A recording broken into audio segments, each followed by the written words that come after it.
స్థానిక సంస్థల ఎన్నికలపై ఫోకస్ పెట్టారు CM Revanth Reddy.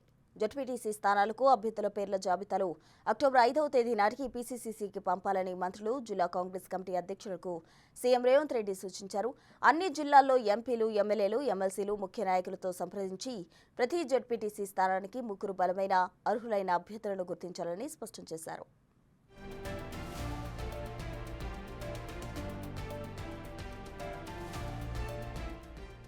Zoom meeting ద్వారా సీఎం మాట్లాడారు. పీసీసీ అధ్యక్షుడు Mahesh Kumar Goud, AICC incharge Meenakshi Natarajan, deputy CM Bhatti Vikramarka తదితరులు సమావేశంలో పాల్గొన్నారు. గెలిచే అవకాశాలున్న అభ్యర్థులను 6-7 తేదీల్లో పీసీసీ ఎంపిక చేస్తుందని వివరించారు.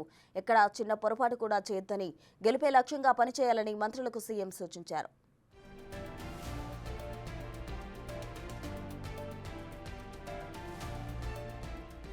ఇప్పటి నుంచే ప్రచారంపై నేతలంతా దృష్టి పెట్టాలని ఆయన చెప్పినట్టు నేతలు వివరించారు. రాష్ట్ర ప్రభుత్వం అమలు చేస్తున్న సంక్షేమ పథకాలతో పాటు అభివృద్ధి కార్యక్రమాలను విస్తృతంగా ప్రజల్లోకి తీసుకెళ్లాలని రేవంత్ రెడ్డి సూచించారని పార్టీ వర్గాలు వెల్లడించాయి.